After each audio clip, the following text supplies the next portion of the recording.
Fresh like I just got a contract. Fresh like I just got a max. Yo, what is up? What's good? How you doing? How you feeling? We're here. We're back in a new decade. It's a new decade. It's not a new season, but it feel like it's a new season. The decade switched and everything in the NBA that just kind of like flipped itself on its head. No, we got the Pelicans winning games again. We got Lonzo Ball out there looking like the MVP I thought he could be last year. That's still the wildest take you ever. That's not the wild. But it's not that wild. Yes, it's like how he playing now, yes, but every night. Just a wild take. That's not a wild take. LeBron was on the team, bro. He was not going to win MVP. So what? They telling me Anthony Davis the MVP right now. Anthony Davis is not going to win MVP. They telling me that he might win MVP. He's not going to win MVP. They telling me LeBron still want to win MVP. Neither one of them will win MVP. LeBron got to stop though. Stop what? Trying to chase his MVP. Let that go, LeBron. I mean, like even still, a lot of AD's game depends on LeBron. Like most of them assists be going to AD. I mean, well, most of them points come from like LeBron assists. I mean, well, one guy is supposed to, be the point guard. The other guy is supposed to be the big man that runs a pick and roll. He stands there. He sets a pick. He rolls to the basket. The point guard throws him the ball. They don't even come most of y'all pick and roll. They come off that little lob play they be throwing. They be doing. That works sometimes, and I don't know why it works so often. It don't work sometimes if this motherfucker's out there putting up 36 and 40 with ease all the time. It works very, very well for him. The game against the Pelicans was great. He did what he should have done. He was being guarded by Brandon Ingram. I mean, yeah. He did what he should have done. He definitely did what he should have done. He did what he should have scored. And Joe, I want my due say, bro. What you need to say, Brandon Ingram, their point per game average started to drop, big fella. What did he bet you? What did he bet you? He bet me, Mabala do say that Brandon Ingram will finish the season averaging 26 points, giving me like 26, 5 and 5 on like 46% shooting. He's not averaging 26 points. Exactly. He's not averaging 26. And I told him that. And Zion's about to come back. He's definitely not averaging 26 points. He's probably will be lucky if he finishes the year averaging about 22 to 21. I think when Zion comes back, it's going to dive a little bit more. 23. Especially now that Lonzo is actually making shots again. 23. Because if I'm Alvin Gentry, Lonzo, keep pulling the trigger. 23. He's still taking, he's still what? He's taking, over the last couple of games, how many shots is he taking? Let's actually look. No, Zion, though. Big fella's coming back. Yeah, but big boy on the block coming back. He said if it was up to him, he would have been back a couple weeks ago. I feel you, but if I need points, I'm still going to Brandon Ingram before Zion. We can disagree on that forever, but I'm still going to Brandon Ingram before Zion if I need points. Like actual buckets. We'll see. We'll see when the big fella get back. Zion can't score. We'll see when the big fella. So what? I'm just saying, if I need actual crunch time buckets, I'm going to I saw Giannis go out there and average 23, 24, 22 before he had any kind of shot. That's not true. What you mean? Giannis, no, that's not true. Giannis he still can give you 20 without a shot. Giannis ain't never had a shot until really kind of the second half of last season. And this season he got one. Yes, but here's the thing about Giannis. Giannis could post, he could put you in a post, he still had moves there. Like Giannis still had some level of moves that I don't know if Zion has yet. Come on, man. Stop it, bro. I'm just saying. Why you so disrespectful? I'm not disrespectful. What did Zion do to you? Nothing. Why you gonna start off 2020 like this? You start off a whole new decade not liking the man. You think I don't Why like you don't him, like, bro? Why you I don't just rock don't think he with can score yet. That's all. Think he's gonna be great because he can't score yet. Right, okay. He's not a better scorer. As long as you say you think he's gonna be great. Yeah, as long as he stays healthy, he should average 20 and 10. Well, I don't know about 20 and 10, but he should average about 20 and let's say 8 at the lowest for the next decade as long as he stays healthy. I just don't think he's a better basketball player than Brandon Ingram right now. And I think that if I need a bucket, I'm going to Brandon Ingram before I'm going to Zion. I'm not upset at that, but that don't mean Brandon Ingram will still be able to take as many shots. He's not going to take as many shots. Okay, he'll take 2 less. The shots are going to drop. He'll take 2 less. He's going to take like 3 less shots. Holiday's going to be one sacrificing more than anybody. I think he's going to get traded. Why though? Why though? What do you mean why? If I'm the Pelicans, I personally want to keep him on the team now because I think that we have a chance to make the playoffs. They not far out of it no more. They put him on the block. They put everybody on the block but Zion and Brandon Ingram. Yes, but they put everybody on the block besides Zion and Brandon Ingram before they got on this little winning streak. That was when they were, I think, we had that 10 game losing streak that they was on. That's when everybody 12 games. That's when everybody got on the block. So what? You can still trade them and get valuable pieces. What if Portland call you and tell you that they want to trade you Drew for CJ? Would you do that? I would in a heartbeat. Why would Portland want to trade Drew for CJ? What problem does that fix? What problem does that fix? A defender, or you finally get a defender that's a shooting guard. It doesn't really fix the problem. Yes, it does. And Drew can give you 7 assists. It doesn't really fix the problem. Yes, it does. It fixes the problem a lot. Portland's problem is a wing. Dame and CJ can't guard nobody. Portland's problem is a wing. They don't have a wing. That's the issue. They don't have a wing and they're hurt. Adding Drew Holiday to that Portland team doesn't really do much for you. Yes, it does. No, it doesn't. Yes, the issue is they don't have a wing and they're hurt. I disagree with that. The issue is they don't have a wing and they're hurt. I disagree with that. I don't think it does much for you. That doesn't like move the needle like that. That doesn't move the needle like that. I guess. And why am I bringing CJ over to the Pelicans? To take more shots? What do you mean? That's a lot of people that's gonna need to shoot the ball. No, it's not. Hella people. No, it's not. B.I. gotta get his shots. Reddick gotta get his shots. CJ gotta get his shots. Don't nobody give a damn about JJ Reddick. He finna be out the door. He not gonna be out the door. Yes, he is. Not this season, but he finna be out the door. But I think he gonna be out the door, bro. Listen. But if I'm the Pelicans, when I'm in a situation right now, we got Zion coming back. We've been on a little winning streak. Why am I looking to trade people? So CJ McCollum, okay. So hold on a minute. So CJ McCollum can't help you get better? No. What? He just gonna take shots. What? What is he gonna do besides take shots? That's what you need him to do. No, take shots and make threes. No, you don't. Yes, you do. No, you don't. Take shots and make threes. When Zion come back, we need to spread the floor and either play 2 in, 3 out, or 1 in, 4 out. Or if we can, 5 out. And I'm just going to try to tell Zion, take the ball and run a halfback dive, Zion. I'm straight off that because you be all Derrick Henry, Zion. I'm straight off that. You be all Derrick Henry. I'm straight off that because from what I see a lot from CJ is he scores a lot in within isolation. You already have Brandon Ingram who can get you those ISO points. And also, I'm loving the way Lonzo's been looking. I've been seeing Lonzo put the ball between his legs more than I ever seen the man put the ball between his legs. Like Lonzo, I think bringing How in is CJ taken away from that? Because CJ gets a lot of his buckets in isolation. If you bring CJ in and you're not going to give CJ 15, 16 shots a game, why are you bringing CJ in? I am bringing him in there. How many shots a game is Drew Holiday taking? He's going to take the exact same amount of shots Drew Holiday is taking right now. And nothing changes except for you get a guy that's a more dynamic scorer. And then you actually do kind of free up room so that way Lonzo can now actually go and take the backcourt assignment now instead of Drew having to take it. Holiday has taken basically 18 shots a game. And okay, so you telling me CJ can't go in there and take 16 and be happy? No. 17 and be happy? I don't. But again, but wait. But again, how many shots do you think Zion's taking when he's coming back per game? I think it depends on his health. That's fair. If he's completely healthy, he'll probably take like 16, 17 shots a game. But I think all those shots Jackson Hayes is taking right now, all of those extra shots Josh Hart gets to take right now, those going to be Zion buckets. And actually, I think a lot of those guys going to get easier buckets because everybody going to be collapsing down on the lane trying to stop him from getting to the rim. I feel you. But so they're going to get easier and more wide open threes, which is actually why I'm not upset at a guy like CJ, because CJ is also not a guy that's not scared to go and score in the mid-range. He will work it. Huh? I got to be out. No, but this is what I'm saying. If you swing the ball out and let's just say you got Lonzo, Drew, B.I., and Zion spreading the floor, and you got a center in there, 2 of them guys on there can't shoot threes like that.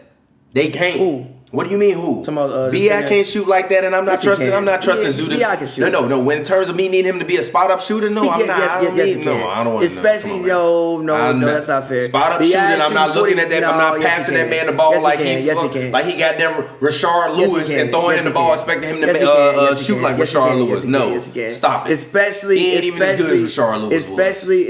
from the corners. Yes, he is. Brandon Ingram is a very good spot up shooter. Now he wasn't okay, very good. No, but he's a good spot up shooter. He has improved his shooting every single year. I just don't think CJ moves the needle for you that much. I would rather keep Drew Holiday, and if I'm Portland, I don't think bringing in Drew Holiday moves the needle for me that much. Honestly, if I'm Portland, I think CJ has a more manageable contract too, doesn't he? It's not a max. I think I think CJ's like $100 million. Yeah, but it's not a max. Drew gonna get more than that. You shared some salary. You're going to share salary regardless because you got people on these 1-year deals. And actually it depends on what Portland's trying to do. Because if I'm Portland, what if I'm just like, we might just want to tank.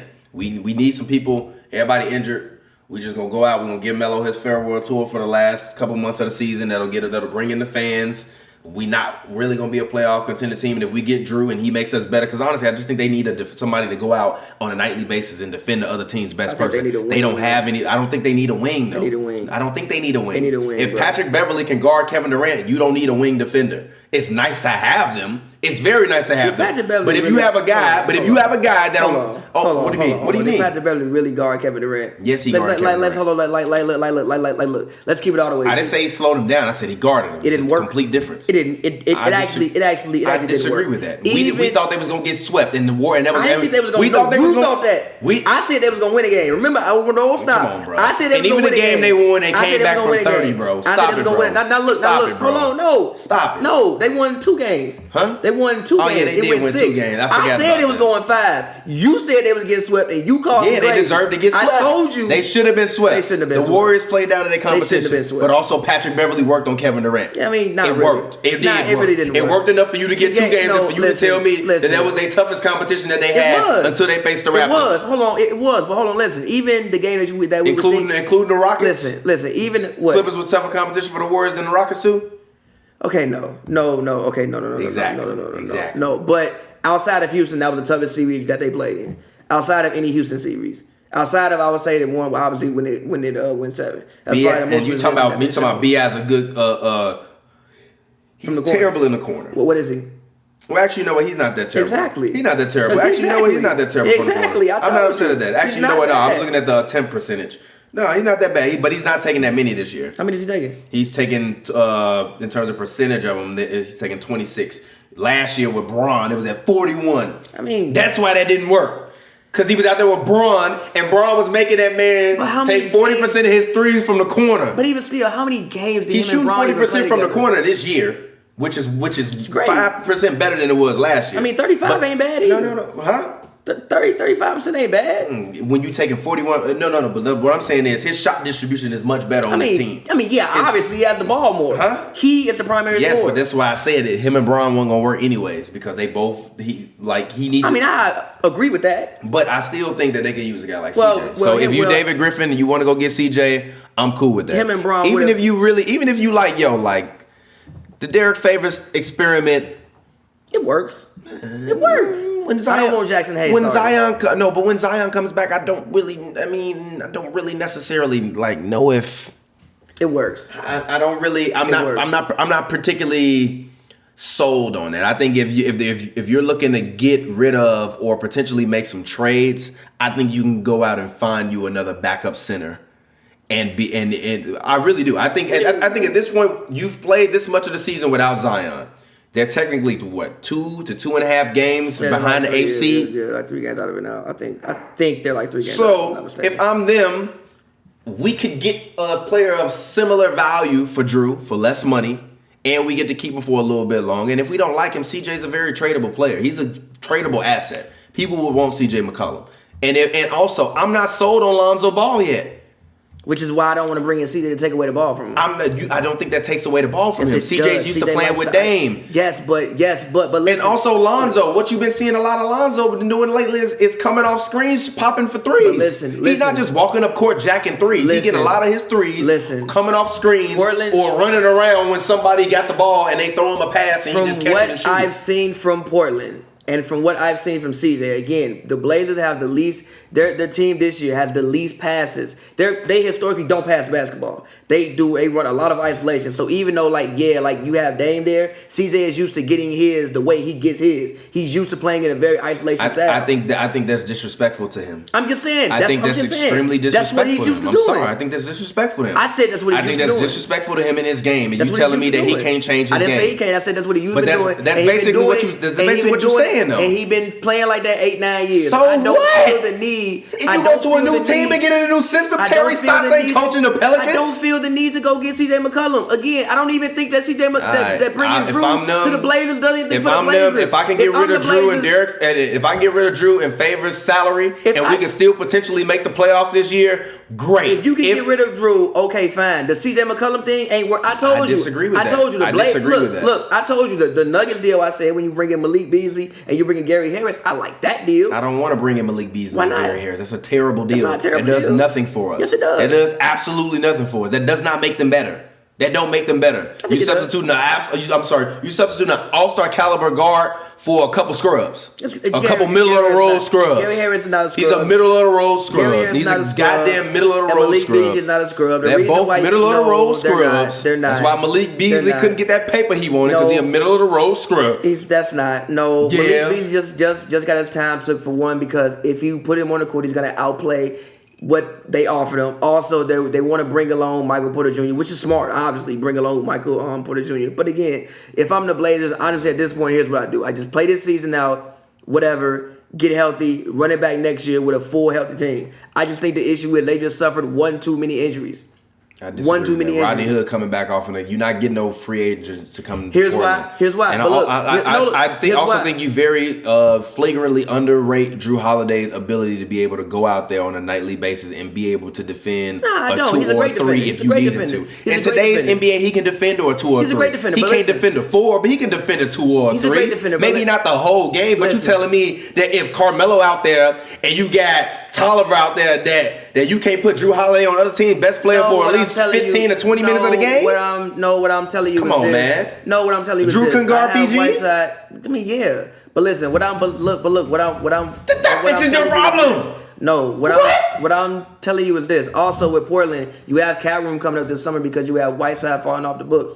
So even if you want to go, let's say you want to go and get a guy like Kevin Love, you can actually just absorb Kevin Love into your salary cap this summer. You don't even have to really. You can just literally absorb him to the salary cap. I'm not really rocking. You can still do that if you have Drew. No, you can't. Yes, you can. No, you can't because he's getting more money. Bro, all right, bro. Gee, Drew Holiday is getting Whiteside's contract million. is like $27 million though. No, it's like 24, 25. $24 million fall off the books. I hear you. I hear you. I understand. You coming back next year potentially with Dame Lillard, Drew Holiday, and Kevin Love, and you also what you mean? What? That don't sound like a very formidable 3 in the West. It's cool. CJ ain't look. I got mad respect for CJ, but CJ is not a true number 2. CJ is a true number 3, which is why I think he would be perfect for the Pelicans. That's why Lonzo's not a true number. Lonzo is a Jason Kidd. Jason Kidd didn't want to go out there and jack up shots. Lonzo's just shooting threes because Alvin Gentry just shoot him if you gonna shoot him. I actually think Lonzo is becoming a really good shooter. I really think Lonzo is actually becoming a really good shooter. Jason Kidd, I don't think Jason Kidd could ever shoot like Lonzo can shoot right now. Lonzo ain't a bad shooter. I disagree with that. He's not. Come on, man. He's not. All right. Do you see the 3? When the hell was Jason Kidd doing step back threes? All right. When was that? His 3-point percentage has been decent actually it ain't even been decent. His whole field, he's shooting 40 and 35 this year. He's shooting 40% because he can't because in the paint he's not that good. But as far as from 3, he's shooting 46% from 2s. Yeah, and 35% on 3s, bro. No. 35 ain't bad. When did 35% from 3 become bad? I didn't say 35 was bad. He's a but good you telling shooter. me he turning into a shooter? He ain't turning into no damn shooter. Gee, literally. Bro, he's been in the league 3 years. He's growing every year. One of the summers I don't even count. No, look, bro. What's the name of that Omar Epps movie where he went undercover and they were supposed to do a drive-by? And I have no idea. It's an Omar Epps movie. I think it was Deep Cover. In Deep Cover, he went undercover and basically he joined in his gang and went undercover with this gang. And they went to try to do a drive-by shooting, and he was supposed to be the shooter.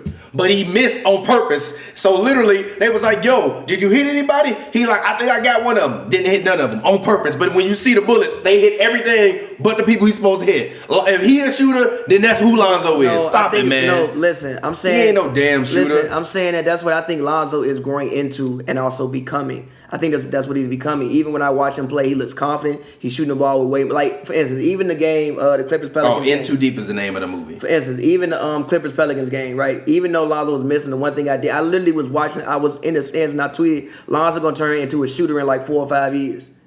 He can he has his form is decent now. He's releasing it quick. He's hitting step backs. I think Lonzo Ball is a better shooter than Jason Kidd ever was, or will be within the next 2 to 3 years. This is Lonzo. No, it's I'm not. sure. Yes, it is. That's No, it's I'm not. definitely putting Lonzo on this No, man it's here. not. Yes, No, it it's is, not. bro. No, it's not. Yes, it is. No, it's not. Yes, it is. No, it's not, bro. man. Yes, No, it it's not. is. No, it's not. 35% for 3 is not bad. Yes, Lonzo is Omar Epps and In Too Deep. G. No, I'm he's not. not. I'm No, not he's buying not. it. He's not a shooter yet. I'm sorry. No, he's not. He's becoming one. I didn't say he was a shooter at this moment in time. I said he is becoming one. He is becoming a shooter. That was interesting. Damn, one of the lights just went out. All right, but he's not becoming a shooter. Yes, he is. I think I personally, I think he is. But I mean, even talking about Lonzo, what do you think about his play recently? I told you. I said it earlier. I think that he's looking like the Lonzo Ball is looking like the MVP that I thought he could be. But it's 3 games. I'm happy to see him when I see him play more than 50 games in a season, and then I see him sustain good play for more than 50 games in a season, then I'll be sold. I was sold. I had high hopes for him. He let me down this year. I'm not really rocking with him so far. I'm really not. He's gotten marginally better. And it's not. He's gotten a lot better. No, he hasn't. He has. No, he hasn't. He's gotten marginally better. I think he's gotten a lot better. He's gotten marginally better. He's marginally better. I think marginally better. I think the main thing that changed him, at least not great. Even his numbers are damn near are literally marginally better. Yes. And he's averaging more turnovers. Yes, but it's the thing. And he's still shooting 52% from the goddamn 3-point line, Lonzo. Free throw line. Yes. Free-point line. I'm sorry. Free throw line. How the hell you shooting 52% from the goddamn free throw line? Yes, I feel you, and like the numbers don't really reflect it. But when I watch him play, I feel like he's just doing things and trying things that he never would have tried in the past.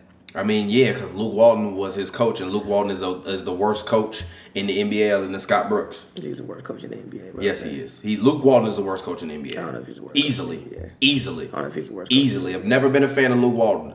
Ever been a fan of him. He did not deserve that coaching job with the Lakers. He only got that shit because of goddamn nepotism and the fact that the Warriors won those goddamn games. He didn't win them damn games. The Warriors won them goddamn games. You don't have to coach much with the Warriors. Steve Kerr was in the goddamn locker room at halftime drawing up plays. The Warriors won them goddamn games, man. I don't want to hear that. He was, get out of here, man. Luke, I got mad respect for Luke father. I got mad respect for Luke as a player, but as a coach, not wavy. Not at all. The worst coach in the NBA. And it's not even close. Literally, it's legit not close. Like, I think Scott Brooks and Billy Donovan are not great coaches. But wait. Billy Donovan has been much better this year, and I'm actually very impressed with the job that he's done. I think the Thunder low-key have a chance to finish with a top 4 seed, which is wild as hell. I feel like Billy Donovan can actually just finally coach. I feel like he can finally coach. Yeah, because he don't have Russell Westbrook out there as an anchor for his offense and his defense. No, Russ is a full-on experience. Like the Thunder are 9-1 in their last 10 games. Yeah, the Thunder playing really good basketball, but also I feel like he finally has a team he can coach. Like even you come into a team, you got Kevin Durant and KD and Russell Westbrook there. How much can you as a rookie coach coming in from college really coach that? Like, that's a hard situation to be in. Then you bring in PG and Russ. I feel like he just had players and within situations that were very, very hard to coach. Also, I don't think he's ever coached a player with the basketball IQ of Chris Paul, which makes your job easier as a coach. Even like, for instance, Doc said earlier today, right? He said that he actually gave Patrick Beverly his play sheet. He said he only did that for 2 other players, Rondo and Chris Paul. He said most guards just can't handle it when I give him the play sheet. So he gave Patrick Beverly the play sheet. That's the first time he's done that since CP3. But that tells you the level of intellect CP3 has when it comes to basketball. I personally think. I agree, but I also think that Scott Brooks is still terrible. I think that Billy Donovan just happened to be in a situation where what they traded for was not as bad as everybody thought. I never thought it was bad. Literally, I didn't have Danny and also Danilo.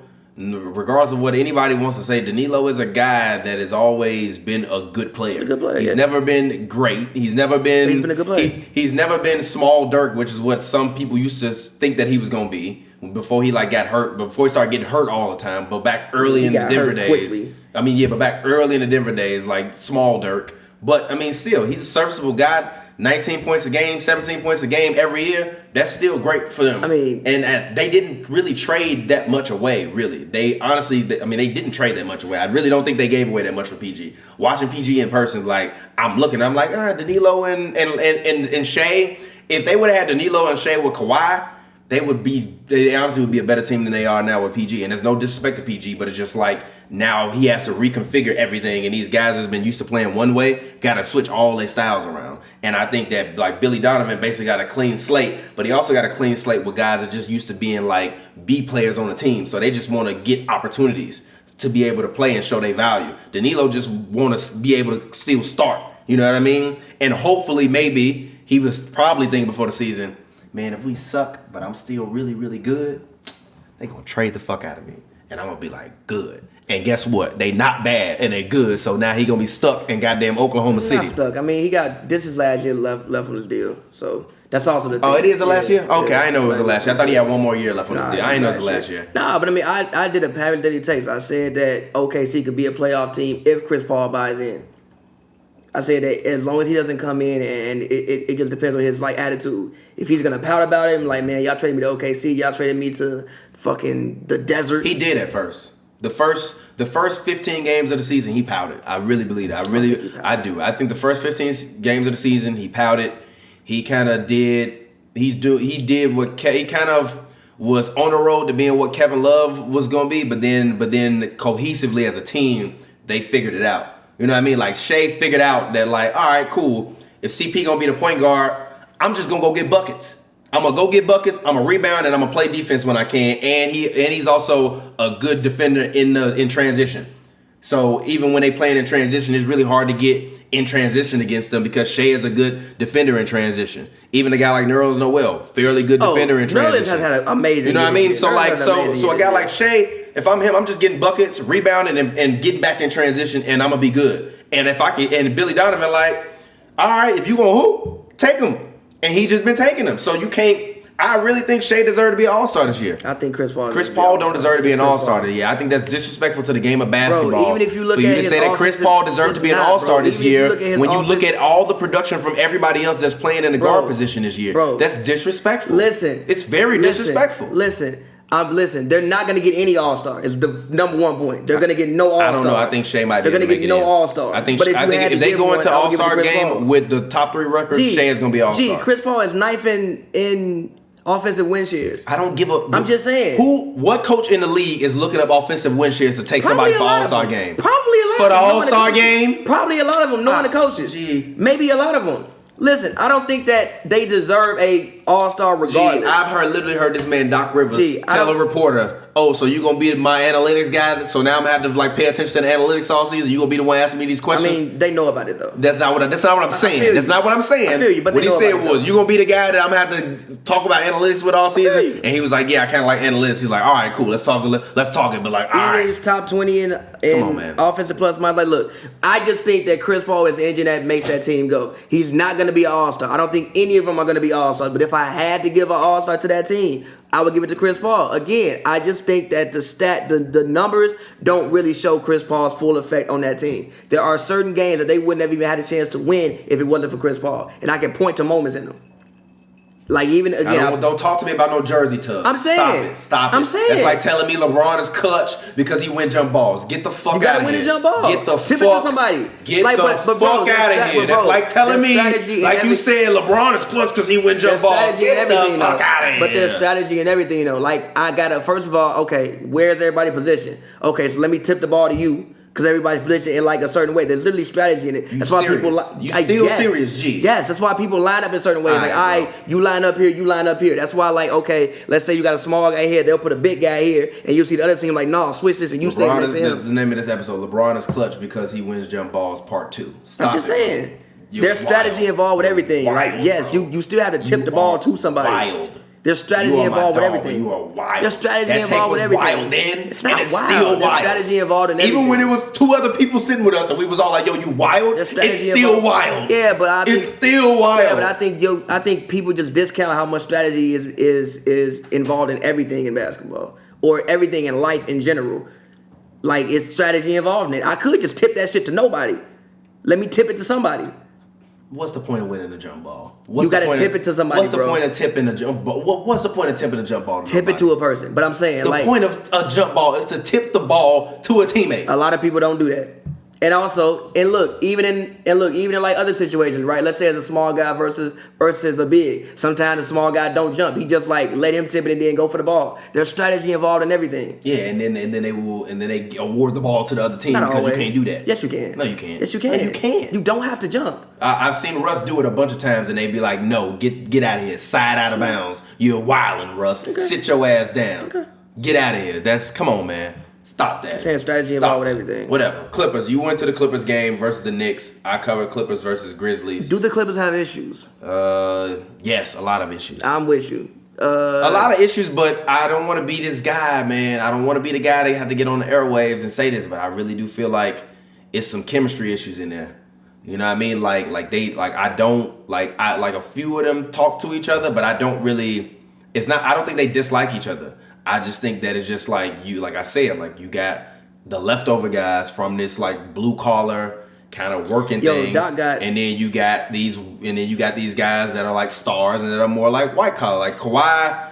But albeit they are more the white collar guys because they work to get there. You know what I mean? Like Trez is still working to get to be an all-star, still working to get that max. You know what I mean? Lou is saying I want to win a ring before I'm done. So like he's saying like he literally said multiple times like I only really think I got like maybe 2 years left, 3 years that I want to do this. So like I want to win a ring right now. So I think a lot of those guys and the leftover pieces from that team last year, I think that they aren't meshing as well as everybody thought they were. And I think that Trez is the one that kind of really opened the door to that. And like I said, I like Trez. I like his emotion. I agree with him on some of the stuff he says. But it is what it is. Because Doc been doing everything he can to not say like, yo, like this is like he's been. Yesterday was the first time I've heard him say like the way we played was unacceptable. Like, but like unequivocally with no like, we got to bounce back. It was on me. He was just like, no, I was bad. They were bad. It was no excuse. We played the same time, period. It was terrible. We weren't prepared. This is not what we are made of. And if I'm Trez, I agree with him. We're not a great team yet. You got to work to get there. I'm not feeling That's why you build a championship. I probably wouldn't have said that out loud. Man, whatever. If Kyle Lowry would have said it last year at this point in time for the Raptors, I wouldn't have been mad at him. I mean, they were really, really, really good this time last year. They weren't that much better than the Clippers are. The Clippers are 25-12. The Raptors weren't that much better than the Clippers were. Come on, man. I think they might have been, and also the difference with the Raptors is they had been a consistent 50-win team for 3-4 years before. And the Clippers have been a consistent 45-44 win team. I just said 50. Okay, I feel you, but they missed the playoffs 1 year by a game. I'm just saying. Yes, 50. but also a complete regime change. Exactly. You went from Kawhi. So this you went from DeMar to Kawhi. So this is so. And if Kyle Lowry would have said it last year, nobody would have batted an eye. They would have thought, okay, they really got to lock in. And that's all I'm saying. Well, if it's chemistry issues, they got to lock in. But I also think that there's guys on this team that don't necessarily belong on this team. And I'm not going to call any other specific guys out on this team because I got to see these guys. So I don't want to command for them to get traded. But I think that there are about 3 to 4 players on this team that don't belong on this team that need to be replaced. And I think if I'm Jerry West, I'm not looking at the team that we currently have constructed and thinking that it's a championship team. I think that I've said many a times this season that they are built to be configured against many different teams in the playoffs. But they're only built to be configured against many different teams in the playoffs if all of the pieces are firing on all cylinders. And when it seems like every other game you got to replace a spark plug, or a spark plug isn't firing the way that it needs to, then the engine pistons ain't working the way they need to, and then the engine starts sputtering and the car get messed up. And that's kind of what it seems like to me. Like it's a few guys that Doc been trying to continuously like plug and play in certain scenarios that shouldn't be there. And I think if you Jerry West, as good of a job as you did this summer, and as good of a job as your organization did, Lawrence Frank, all those guys, you still aren't at the place where you need to be in order to be champions. And I think that that's been abundantly clear this year. I think the Kawhi went to a team that was basically championship ready because they had been to the conference finals before and gotten defeated by LeBron. Nick Nurse was on the staff, so he saw LeBron and all. So he's been there. There's cohesion with that, right? But there's no cohesion. I mean, then when Kawhi comes, Kawhi is a mercenary. He really is. Like, we can say what we want to about Kawhi. Kawhi is a mercenary. He is. Like, he can be a fun guy and cool in the locker room, but when it comes down to like doing his job, he comes there to do his job. He has fun doing his job, and then after he's done doing his job, I'm ready to go home. I don't want to talk to you, or you, or you, or you, or you, or you, or me, or you. I did my job. I hoop. I'm ready to go home. That's who he is. So you plug and play him with that Raptors team where you got Kyle Lowry that's already a leader. You got bench guys that's been there for a while. That team was ready made for a championship. The only difference is that DeMar DeRozan and Kawhi Leonard. They were the Knicks in 1994, basically. No, DeMar DeRozan and Kawhi Leonard, bro. This is what I said when I said that. It's like when you look at the Knicks and Bulls, right? The only team that they couldn't beat was the Bulls and Michael Jordan. Michael Jordan retires. The next team that slides up and goes to the finals is the Knicks. Same thing with the Raptors. Really, the only person they couldn't beat was LeBron. It's like if the Knicks got like Clyde. LeBron leads. Listen, bro, you taking it too literally. LeBron leads the conference, and the next team the team that's been there slides right in, and they get to the championship. But the thing about I don't agree with that though. Anyway, I can't agree with that because Giannis had the best record in the league last year and had the best team, and it was his conference for the taking. And Kawhi Leonard came there and snatched that shit right out of his hands. Listen, for one season, yes, but the team that's been consistently the best team the team that's been consistently the best team outside of whatever team LeBron played on for the past 3-4 years was the Toronto Raptors. Giannis wasn't an MVP yet. It doesn't matter. What the fuck? How does that make sense, G? Listen, you got a whole guy that's ascended to be an MVP. But that team is like you just said. That team has not been consistent. That team has not been there before. The Raptors, literally the only person they lost to was LeBron. That's it. They were the next team to slide in, and that's what they did. They slid in, and them winning is a whole different story. But they slid in and went to the finals as they should have. They were like the Knicks in like '94. That's kind of what they did. They were the next team that slid in. They had been losing to one guy and one team. They finally got over that hump, and they slid in. That's your opinion. I don't think they got over the hump. I think Michael Jordan retired, and I think Kawhi Leonard went to that's the equivalent of Kawhi Leonard going to the Knicks. Like, that Raptors team with Kyle Lowry, he was still a perennial all-star. Yeah. You had guys that were former all defense, all NBA defenders and stuff like that. Let's stop acting like that Raptors team, like he went to that team was ready-made. That's what I said. That's really what I just said. It's ready-made, but it's not the Knicks. The Knicks didn't get Kawhi Leonard. Okay. Kawhi Leonard is arguably a top 50 player all time right now. The Knicks didn't get a top 50 player. Okay. The Raptors got a top 50 player. Okay. That's not the same thing. It's pretty much the same. No, it's not. The one team you couldn't beat leaves. He leaves the conference. You upgrade your team. You slide in. We can agree to disagree. You upgrade your team. You slide in. But the thing about the Clippers is, I think a lot of the issue is just the fact, like even today they talk, they just really haven't had many games in which they've all played together. They haven't had many games in which they played together, and they really haven't had much practice time either. So I mean, this week they get a chance to have 4 days off. They get a chance to get in the gym and actually compete, and actually all of them there competing. But it's like I feel like it's hard to win games and to build real chemistry when you don't even know who's going to be in the lineup every day. Like Kawhi misses a game, then PG was out for 3 games, and Pat got hurt. Landry was out. The only person who really hasn't been out is like Trez. I think I feel like we've seen the Spurs do it for the past 10 years. I feel you, but the thing about the Spurs is they always had those one constants, and they've had chemistry from years and years and years back. They don't have that. This is basically pretty much a new team. Like you said, like even Doc today was like, stop talking about last year. It is a new team, but I don't think. It's a new team. It's a new team, but with parts that were from the last year's team that was a completely different team. It was like it's a completely different team. It's a new team, but it's a completely different team with leftover parts. That's the problem. That's not saying every leftover part is a bad leftover part. But some of the leftover parts that's left over got to be replaced because they don't fit with the new scheme, and that's what I think it is. So that's why I think they got to make moves. But I think a lot of it is they really need to actually get all on the court and do it for 5-10 games. They really I think they played with their actual roster once. Like they've had I think one game in which they played with like their full team all season. This is game 40. Like it's hard to build chemistry. And again, you're not talking about like guys at the end of the bench that's missing time. You're talking about guys that are supposed to be playing and getting pivotal minutes. Even this, Doc even said like, I've been unfair to some of my guys. I've asked Landry to play point guard. That's not fair of me to do to him. Leftover parts that don't work. I'm just saying.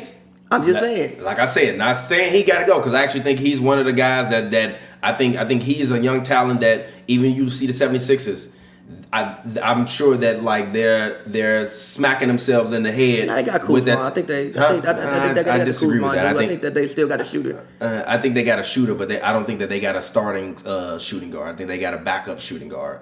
And I don't think that for the value that Tobias brings was worth what Landry could have brought you from a team perspective. I think they could have went out and got a better piece to play that power forward position, to play that small forward position that would be better. I honestly think technically I like Tobias. I just don't really like him. I honestly would have just rather them not traded for Tobias and just kept Jimmy if Jimmy wanted to stay. But Jimmy didn't like the guy's work ethic. I honestly wouldn't be surprised if Embiid got traded. By the way, remember I said that. If he gets traded at the trade deadline, I would not be surprised. I don't think he's going to get traded at the trade deadline. But I do. I wouldn't be surprised at that. Seriously, I'm dead ass. But here's my thing with Embiid. In some literal like Woj bomb. We like, what? I saw Woj the other day, by the way, yesterday. I was like, oh shit, that's Woj. But here's my thing, just switch topics real quick. Here's my thing with the Sixers. I think that they, at this point, they have to pick between Simmons or Embiid eventually. I don't know if they have to. I think maybe you let this play out, go into the playoffs, see what happens. You still have a pretty much, for the most part, all the guys you count on outside of Horford are still pretty young. It's not like you have a team that's 30 plus. I don't think it's championship or bust this year per se, because I still think you have these guys under contract for a while. You can see where it goes, but I don't know if these two guys are the best complement for each other, because I think that Simmons, even just me judging off the last game that they played, now I've always thought this. I think that Simmons is actually the better player. I just think that they built the team around Embiid, so Simmons can't be everything that he needs to be because they built the team around Embiid. I told you, Ben Simmons is better than LeBron. He's gonna be better than LeBron. Stop. I'm still sticking with that. You starting to see it peek through though. Stop. Like you starting to actually see him like be aggressive. I don't think he was aggressive before. And I think now that he's not scared to go to the free throw line anymore and he's hyper aggressive, you're starting to see them numbers that you need to take. And I mean, see it. Like I told y'all, he was only taking 11, 12 shots a game. And LeBron, when he was young, was taking 19 to 20 a game. If Ben Simmons take 19 to 20 a game, he's going to give you 25 to 30 a game. Yeah, better than LeBron is a very strong thing. Better than LeBron. Giannis, Ben Simmons, Luka. He's already better than LeBron, minus the year that LeBron won MVP in 2 years in Miami. Because I still think Luka got a couple more. Luka got like 3 more levels to go, which is kind of wild. He got 3 more levels to go, which is wild. Because Luka legit might be the greatest player to ever play basketball by the time it's all said and done. He got a chance. He does. I really do. I think he can be the greatest. But I'm looking at Ben and I'm thinking if I'm Ben, all I gotta do. I mean, hey, I just gotta do me. Like I'm not finna worry about him no more. Like I tried. I tried to worry about him, and all he does is whine and complain in the media. So I'm done trying to acquiesce to his demands. I'm gonna be aggressive. If you're not gonna show up and play like you want it, it's my team. Also with Embiid and even you bring in Horford. Defensively wise, I get it, but offensively, that's not really the best fit to even have next to Embiid. I think maybe you honestly signed it. Horford so we couldn't guard Embiid. Also, I don't know if they're how convinced you are that Embiid even going to be there health wise. So maybe that's why you signed Horford. But I haven't really seen them all play good together yet, and I don't think it's going to happen because I don't think that they have the right parts for what they're trying to build. And I think that eventually they're going to have to pick. I don't know. It might not be this year. Might not be next year. I think eventually they're going to have to pick. And I think what they're probably going to end up doing, they might pick Embiid over Simmons, and I think that that's the issue. No, I don't think they will. I think if I'm them, if I'm Elton Brand, I'm having this conversation with the owners and like, one of these guys isn't meant to be here. I don't do it this year though. Which guy? Next year. I wouldn't mind doing it next year. I wouldn't mind doing it this year because we saw what Ben Simmons was capable of doing when Embiid went out on that stretch in which they won like 14 games. But here's why I don't want to. Years ago. But here's why I don't want to. You can still retain Horford, which if you need a low post or somebody to defend down there, that's his specialty. Yes, but here's why I don't want to do it yet. I want it because I still think that this team, because it's to me at least, I think it's a defensive-minded team. I think that when they really want to lock in defensively, I think that they can do that. And I think that the playoffs might fit their play style a little bit more than what the regular season does. So I want to at least let them have a playoff and see what happens in the playoffs before I make any major moves. I want to just give them a playoff run. Brett Brown also has to be fired. And I don't like calling for coaching jobs, but I just want to give this team. He's not the guy. I just want to give this team as constructed a playoff run. I just want to see them in the playoffs because again, I think that the pieces they have may work better in the playoffs than what they do in the regular season. When you can't really lock into a team and really scout them, and the game is moving much faster. It's like up and down, up and down, up and down. As opposed to the playoffs, it becomes much more half court based. I want to see what happens in the playoffs. I still think they have an outside shot to make the finals. I still do, depending on matchup, because I still think that they should be outside of the Bucks and the Raptors. They should be one of the best defensive teams in the East, and they have potential to be the best defensive team in the East in the playoffs with the pieces that they have. I don't know about that. They should be. I don't think they can run with most of the teams in the East. But I don't think you're going to be running in the playoffs like that, though. I disagree. I think the Bucks play with pace. The Celtics can play with pace. The Heat, I think in the playoffs will push the pace, especially with those young guys, because they. I don't think the Heat in the playoffs are going to be able to just be half court set with everybody because they guys are too young and inexperienced to know the grind of playing in the playoffs and how slow everything's coming down. So then you're going to want Jimmy to step up. But within that, they're going to have to crank it up a little bit and play a little bit faster than they've been playing in the regular season. And I don't think that they're going to play slow. I think the Raptors to me play fast. I think the Pacers don't play fast, but they don't play slow, and they're trying to get rid of Miles Turner. So I'm looking at that scenario and thinking, all right, they might start playing faster if they get rid of him, depending on the piece that they get rid of him for. I'm looking at the East. I just think that when you got a guy like Embiid, right, a guy if Embiid doesn't decide that he wants to be Kyrie Irving, which I hate when he does. I hate when he goes out there and shooting all them step back twos, step back threes. I hate when he does it. If he goes as he gets his big ass on the block, he's a guy where he can slow the game down. But he's great at drawing fouls. He's like the Harden of his position. He get the rip through fouls. He get a whole bunch of fouls. He like creates contact. So you can do things with him to slow the game down. Mm-hmm. So I think that again, I just want to see how they look in the playoffs before I decide to make any major moves. I just want to see what happens in the playoffs with this team that they've constructed before I decide to trade somebody big. Let's see. How does this trade work? I know I've seen people tweeting about like trading Horford for CJ, which I still don't agree with. I don't agree with that. I just still think Portland needs to just play this year out, bring it back next year, run it back, and with a actual healthy squad. So I think they had just one too many injuries to do anything this season. Okay. Well, I mean, let's see. I'm looking at. Oh, let's see if I can take this off. All right, let me see. Based on this, nope, still failed. What you trying to trade? Okay, never mind. It's too much salary. Nah, the only problem is I'm looking at this trying to trade Embiid. Not too sure where I could send him. Not really, like there's really no real prime. That's something you work on in the offseason. Like all these contracts, even like the Love contract, these huge contracts are things you work on in the offseason. It's very hard to trade max contracts mid-season. You can do it, but it's hard to do. Yeah. Because even still, you got to blow your whole team up mid-season if you want to acquire one of these guys because of the salaries. Do you really? Unless you have another guy on the max that you want to trade. Okay, let me see. Try this trade. Does this work? Success. I actually know where they should trade Embiid to, and it won't even hurt them that bad because the team that they are going to trade him to is going to be trash. Send him to Cleveland for Kevin Love and Jetty. Give me Kevin Love, Jetty. Y'all take Embiid. Y'all get y'all franchise player. We can get him out of here. Y'all want to get rid of Double T. He going to be gone anyway. That. But and Kevin Love. No, why? In the summer. Why? Kevin Love is a guy that with Al Horford, you can put Al Horford back in his natural position. I like that. Have Kevin Love stand out there and catch them threes like he want to. He get to play with a more point guard version of LeBron James. And I don't think that it will mess with Tobias or Josh Richardson's chemistry. I don't mind it. He's not a guy that's going to step on any of them teams. I don't mind it, but I just wanna give this team. I want it. Like, you bring all these guys in, you sign them, you trade for them. You got to see how it works in just one playoffs. I disagree with that. I disagree with that because if you go into the playoffs sputtering, or you go into the play, like if you go into the playoffs, you don't have home court advantage in the East. You're not making it out of the first round. I disagree with that. They're not beating anybody in the first round. With that. Not a lot unless they have home court advantage. They're not beating the Pacers in the first round. They can beat the Pacers. I don't know about that. I don't know about that. I don't know about that. Is Joel Embiid going to be in proper condition? Right now, they're Raptors. They would be playing the Raptors. They're not beating the Raptors in the first round. The Raptors sending their ass back to. They should. They should. Why? Why should they? Why should they? You got, first of all, you have who should be the best player on the court. Who? Joel Embiid.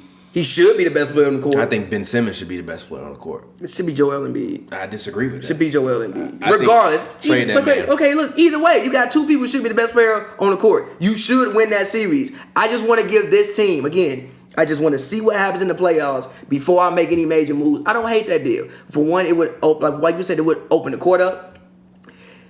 Love is used to playing with a player like a Ben Simmons. Obviously, he played with LeBron. Obviously, Horford can also stretch out, so that would even give Simmons room to drive. I don't hate the trade. I just want to give this team, again, as it's constructed, a chance in the playoffs. a chance in the playoffs as it's constructed. I don't bring these guys in and blow it up in January. I want to give them a chance to play in the playoffs as constructed. If I thought that those guys always had the best chemistry, I would feel you. But we've always felt that it was something between Simmons and Embiid in terms of will they work, can their personalities mesh. I think that what you clearly can see from this is that, regardless of the pieces that you put around these two parts, they don't go together on the same car. So stop trying to force it. I think they keep trying to force it, and every time something happens, they blow a gasket. That's it. I just want to see how it goes. Yeah, we'll see. I just, Elton Brand, feel free. Send me some champagne, bro. I just want to see how it goes. You're welcome. I did that for you. And even if you want to fleece Cleveland for a pick on top of that, you probably could. Maybe. You could. Embiid, it'll be protected though. Embiid is gonna hate life though. It'll be protected. Embiid is gonna hate life. He might choke Colin Sexton the first day. That's why I would be a protected pick. Yeah, I'm just saying he might choke Colin Sexton the first day of practice. Legit. I told him to give me the ball. I called for the ball. He didn't give me the ball. I went up to him. I said, "Colin, what are you doing?" He looked at me. He said, "Get the fuck out of my face." Colin's not gonna say that to him. So I had to choke him. Colin's not gonna say that to him. Yeah, shit, the way that locker room been, shit, you never know. It might be a full-scale mutiny in that motherfucker. John Beeline still might not make it through the trade deadline. Now, the thing about Beeline is, man, Beeline's in a tough situation, so I'm not going to put this all on John Beeline, because that man's in a tough situation. Also, the thing about Kevin Love is, you signed the extension. You could have been a free agent already. You would have been a free agent last summer. You signed the extension. Now, I understand why he signed the extension. He probably realized... I think he got a $130 million extension. He probably realized nobody on the open market is gonna pay me $130 million. I mean, duh. So take the extension, take the bag. I feel you. I am never opposed to any man getting their money. Get all your money. You have a very short time to maximize your body and earn the most money you're gonna probably ever make in your life. But let's not lose sight of the fact you signed the extension, and your contract being so hard to trade is why you not traded. I disagree with that. I think his contract isn't that hard to trade. I just traded him. I done traded Kevin Love like 6 times this season already to different teams. I done traded him to Portland. I think I done traded him to Orlando. I done traded him to the 76ers. Yeah, but none of these... You want to trade him, you can trade him to the Bulls. Yeah, but I feel you, none of these teams, I don't think, the people that you talking about, the teams, I don't think they see value in Kevin Love. Like the Bulls, why am I trading for Kevin Love? Kevin Love doesn't fit in my timeline. No, I agree Kevin Love don't fit with the Bulls. He don't fit with I'm not. he don't fit in their timeline, bro. I don't know about that. He don't fit in their timeline. What if you can shed Otto? Because I think that Otto contract was a mistake. I would rather just shed Otto and not bring in Kevin Love. Why? Otto's contract runs out this year. I'd rather go into Vegas. It does run out this year. I forgot it ran out this year. Never mind. You gotta realize you gotta pay Kevin Love. I thought he had an option. No, I thought he had a player option. No, which if I'm Otto Porter, he opted in already. You're not seeing. Okay, well then that's what it was. I thought he had a player option. You gotta pay Kevin Love $30 million for the next 3 years. That's the issue. Not this year. He fit a lot of people, but you talking about when he's 32 years old, got to pay him $30 million? He a shooter. You telling me Chris Paul worth his contract? I still don't think he worth that contract. Look, I said Chris Paul was worth his contract to the Rockets because of his mind and what he brings to the table. That's why I say he's worth that contract. To the Heat too. He was okay. Look. You can apologize for this. Cool. No, because here's what I said. I said you get around a trade deadline and you examine what you have. I said this is not a trade that you make right now. I said you get around a trade deadline, examine what you have, and then you make the trade.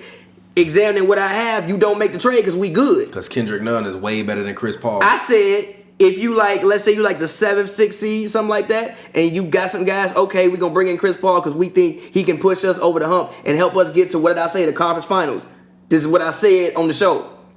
I said you examine this at the trade deadline. He still ain't getting to the conference finals. They could. They're 9-9 on the road. They're not getting to the conference finals. I doubt it, but they could. I think there's a move out there that maybe they can make and get to the conference finals. They could possibly. No, there's no team currently. They've also been hurt. There is no team currently with a sub 500 road record that I think is going to make the conference finals. Period.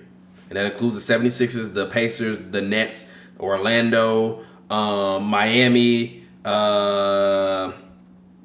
Let's see who else. Oklahoma City, San Antonio, Portland, all the rest of them. Nobody right now with a sub 500 road record is not making it to the conference finals, including the 76ers. And I love Ben Simmons. It's my son. It's my guy. Better than LeBron, but no, it's not happening.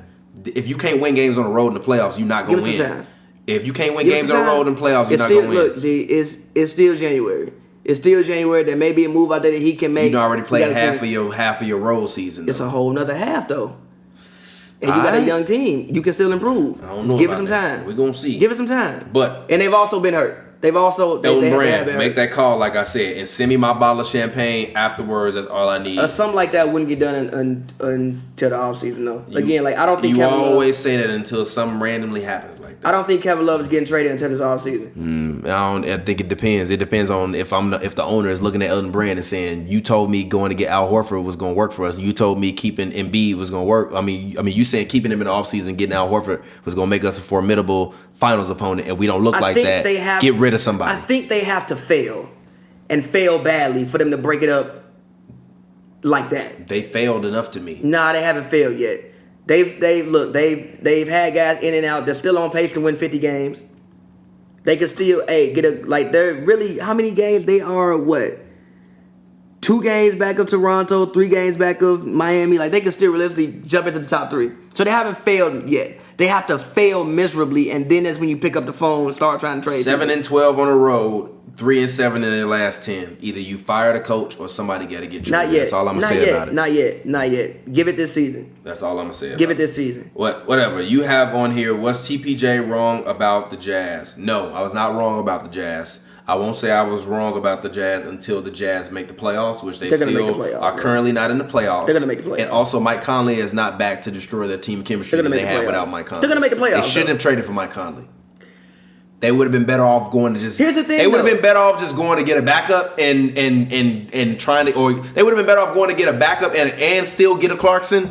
And just left Mike Conley. Here's the thing about the Mike Conley trade, though. He has a team option. You can decline it at the end of the year, and you free up $33 million. It's really not that bad. Yeah. It's really not. It's disgusting. It's not that bad. It's disgusting. I'm sorry. And also, I still think there is use for Mike Conley because I still think Donovan Mitchell at the moment has a little bit too much playmaking responsibility. Just judging off the game that I went to, and I've actually even been watching more Jazz games ever since Clarkson came over. But I think that he has a little bit too much playmaking responsibility at the moment.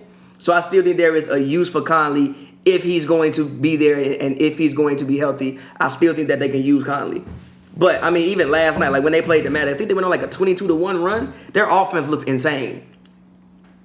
Like their offense looks crazy right now. And Donovan Mitchell, like you said, has gone to a whole nother level. Yeah, I didn't see it. See it. And even still, like if you talk about... But they're also a team with 10-9 on the road. And also... The Clippers are 10-8, but I mean... They're 10-9 on the road. 10-9 is literally damn near 500. They're 10-9 on the road, but in their, I think, last 11, they're 10-1.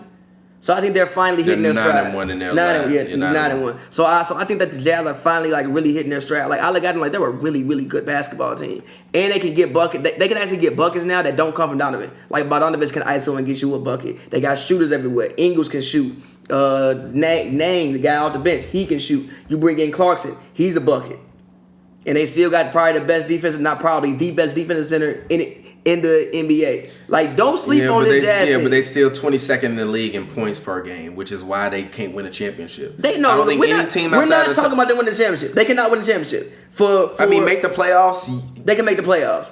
I don't know. I still don't know. You want to know why I still don't know? Because Zion is coming back. They're going to make the playoffs. Because Zion is coming back. Oklahoma City is way, way better than I ever thought that they were. They're going to take the Blazers' spot. Way, way better. The Blazers I still think can make the playoffs, and the Spurs can still make the playoffs. Although I predicted the Spurs and the Jazz to miss the playoffs. So it's going to be... It's going to be tough. Like, the Jazz going to have to suck for the rest of the season. They won't have to suck. They won't have to suck. Yes, they will. No, they won't. They would. The Pelicans are going to finish the season with a record above 500 if Zion plays the rest of the season. So I think they're gonna finish. I think the Jazz have the potential after the All-Star break to go on a little bit of a slide, and I think that we gonna see that. I they're gonna make the playoffs. Now what they do when they get there? Also in December they played. Let's see, they lost to the Raptors, lost to the 76ers, lost to the Lakers, lost to the Thunder, and lost to the Heat. The teams that they beat were the Grizzlies. Trash. Timberwolves, trash. Warriors, trash. Magic, trash. Hawks, trash. Hornets, trash. Blazers, not that good. Clippers, good win. Pistons, not good. That's unimpressive. Bulls, good win. They've also Magic, been hurt. Good win. They've also been hurt, and that's why they added some help. And also, I'm pretty sure some of those games they had got in and out. Also, to finish the season, they played in the month of April. They will finish the season with the Cavs, Blazers, Nuggets, Clippers, Suns, Thunder, Nuggets, and in March seems like they actually have It's not that bad for them. Although they do play the Lakers twice in March, the Spurs twice in March, the Pelicans in March, the Thunder in March, the Mavericks in March, and the Bulls, who are a borderline playoff team, in March, and the Celtics in March. They could go 500. March is going to be a very They tough. could go 500 the rest of the season and still make the playoffs. It depends on what everybody else is doing. I really believe that. I'm dead ass. It depends on what everybody else is doing. They're not gonna look again. It depends on what everybody else is doing. I don't know what they're gonna do when they get to the playoffs. I think they have the potential to win a round. I think that the Clarkson. They played 35 games, so that leaves them with about 46 games. So if they went 23 and 23, 46 and 36. Yeah, that should get them to the playoffs. They go find the rest of the season and make the playoffs at this point. Yeah. They've done work early enough that they can afford to have a slight slide. I'll believe it when I see it. I'll believe it when I see it. You were wrong about him, but I wasn't wrong about him. It's fine. Even look at literally 2 weeks ago, they were terrible. They weren't terrible. 2 weeks ago, they were terrible. They were around 500. Literally, until they went on the street, they were literally around 500. They were terrible. They were hovering around. They were 2 games away from being 500. Two games away from being 500. That was terrible. That's not good. Not terrible. That's not good. Not terrible. That's not good. It's not terrible. It's not good. Then they went on the streak, and I'm cool with that. They've been good. But I'll believe it when I see it. Talk to me when the playoffs. I told you in early December when you were sitting up here singing the Lakers praises to wait. But what you didn't do, you didn't wait. And guess what you look like? Guess what? Them Lakers receipts starting to look real crispy right about now. They still no one in the conference. All right. What receipts? They gonna win a championship with this roster, or do they gotta make changes? They can win the championship. With this roster? Yeah. You're lying. They can. You're lying. Play better. The Lakers don't even believe Play that. better. The Lakers don't even believe Play that. better. The Lakers don't even believe Play that. better. The Lakers don't even believe Play that. better. The Lakers don't even believe Again, that. LeBron James don't even believe that. Again, I told you from day one in the West, I think everything in the West depends on matchup. You got about Lakers, Rockets, Clippers. I'm going to get the Mavericks a shot to make the conference finals. I'm going to get the Nuggets a shot to make the conference finals. I'm going to give the Nuggets hold on. The Warriors is over for us, though, bro. It's over. I just want to say it's over for us. For what? Making the playoffs? Yeah, I thought D-Lo was going to at least be able to help him do something. Draymond had 2 points and 4 rebounds the other day. It's over. How many minutes did he play though? Like 18, but it don't matter. You had 2 points and 4 rebounds, G. 18 minutes, bro. You a Hall of Famer. It's according to y'all. He is. 18 minutes. Go ahead, but it's over. I waved the white flag. I think there's about 1, 2, 3. You got about 4 teams who can all make the conference finals. I think everything I think the Lakers could. I think the Nuggets could, especially Michael Porter Jr. gonna keep doing shit that he doing. The Rockets could. The Clippers could, and I'm gonna get a fight, and I'm gonna get the Mavericks a shot. I'm gonna get the Mavericks a shot because, again, I think they have what, top 5 offense. The defense got to get better, but I'm gonna still give them a shot. I'm gonna give them a shot. So, but I think everything depends on matchup. And I've been saying it since the beginning. I don't think the Clippers can beat. I don't think the Lakers can beat the Clippers. But I don't know if the Clippers can beat the Rockets. I don't know if the Rockets can beat the Lakers. The Clippers are gonna beat the Rockets because nobody on the Rockets is clutch other than Russell Westbrook, and he can't shoot. I disagree with that. He like Omar Epps on N2D2, shooting and missing. I disagree with that. Yes. But see, Russ and Lonzo legit. But see, even with Harden, I think Harden has hit a different level. Like even watching the Sixers game the other night, it was great defense. Ben Simmons wasn't playing bad defense. He was just hitting the shots. Have you seen what he's done to PG and Kawhi this year? Who? Harden. Yeah, I have.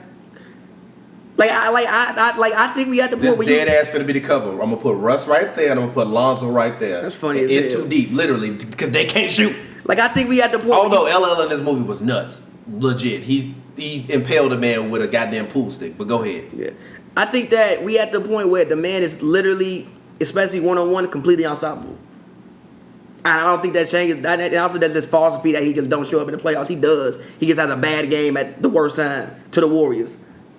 I mean, that's called not showing up. And even in those games, he still shot cool for the most part. How you define cool? Like last year, it was cool. But he just missed 6 free throws. Like, what the fuck? That's not cool. He shot cool. If that was Braun, I would be slandering the man. Oh, yeah. I was mad as hell. I'm still mad. Okay, then that's your hero. That's your hero. Small game James. But again, I think everything. Small game James. But again, I think everything in the West depends on matchup. Like I said the whole time. The Rockets played all 8 games versus the Clippers? No, they got 2 more left. No, I'm talking about in Staples. Yeah. All right. Cool.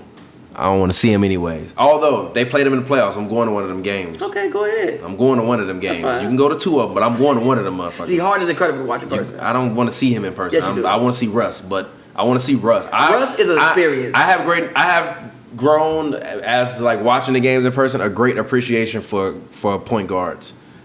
But that's what I'm. This is gonna sound blasphemous, but I legit think Ja Morant got the chance to be the greatest point guard to ever live. If he lands correctly. If he don't tear anything major over and back, Aiden, what you own, bro? If he don't hurt himself. But if he don't hurt himself, I legit think he can be the GOAT. Like, I'm serious. I've never seen anything like that before in my life. And I'm dead ass.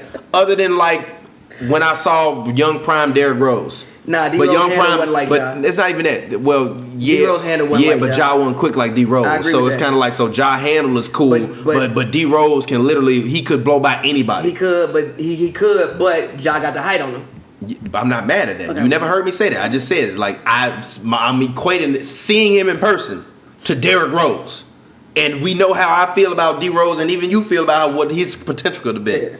Ja Morant got the same potential, but I also think that coming in, even though he's not a good shooter, he's already a better shooter than a young Derrick Rose was. Yeah, by far. Now Derrick Rose is a way better, I think, all-around offensive player than Ja Morant is. I think Ja is younger and more potent, but if Derrick Rose if he still had the potency of being that young with this game now, that shit would be crazy. Derrick Rose legit might still be the best player in the NBA or a top 5 player in the NBA right now if he was still healthy with the skill set he possesses now. Yes, of course. You know what I mean? So like, I think Ja. Steph Curry wouldn't exist. You're wild. He wouldn't exist. He wouldn't exist. Stop. He would be an afterthought. Every other point guard in the league would literally be an afterthought. Gee, we down right now. Why you throwing I'm just dirt on the saying he grave? would. I ain't even got no bullets in the gun to argue with. Stop, G. Stop. I'm hurting here. I'm hurt. Am I wrong? I'm though? hurting. Stop. Am I wrong? though? Warriors fans, we hurting. Am I wrong though? I'm hurt. But am I wrong? though? I'm hurt. Okay. You know what you're doing? You're taking a goddamn knife and you're twisting it. I'm just saying. It's fine. It's Just fine. saying. It's fine. It's fine. I'm It's just fine. saying. It's fine. Just saying. Wait till Brown retire. And wait till Harden start losing more. I'm waiting. I'm waiting. Because you ain't got a real number 2. Because your number 2 ain't going to never be number 1. Who are you talking about? Harden. No. LeBron, you're number 1. But he been number 1 before. Your number 2 ain't going to never be number 1. I don't know about that. The Rockets going to the finals this year. Whatever. Anyways, should Kuzma get traded? Depends on the deal you find. I don't think it's a must though. Depends on the deal you find. Yeah. And also he's gonna be hard to trade because his contract is so little, so you have to pair something with him. Mm-hmm. He would have to play like a KCP with him, which I actually like the way KCP been playing this year. I really appreciate the way KCP has been. He's made his value worthwhile. I don't necessarily know if he's worth keeping, but also he has a no trade clause, so it doesn't. No, I don't think he has a no trade. I think he has a player option, not the no trade clause. I think the no trade clause is done, but he has a player option for next year. I've been trying to trade KCP all season. Let me see. Let me try. I'm pretty sure he still got a no trade clause, bro. How do you get a no trade clause and a player Because option? Rich Paul is his goddamn agent. Yo, It's as simple as that. yo, low key, somebody brought this up to me. Is everybody on the Lakers on clutch? No, I don't think so. No, only LeBron. Is Rondo on clutch? No, Are you sure about I that? don't think he's on. Yeah, see, it say NT, no trade. Well, let me see. Yeah, I think KCP got a no trade clause. Okay. Let me see. Let me go to this key. Do I have a key on there?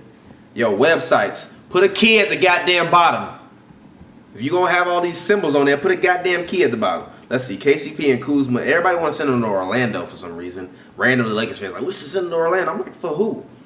Now, although everybody, now that I said they should trade for DJ Augustine, you see what's happening. All of this shit is starting to come out. I told y'all 2-3 I didn't weeks disagree ago. with you. I just said Told you 2-3 weeks I ago. just said not for the trade you named. If you remember, I said not for the trade you named. I didn't mind it, but not for the trade you named.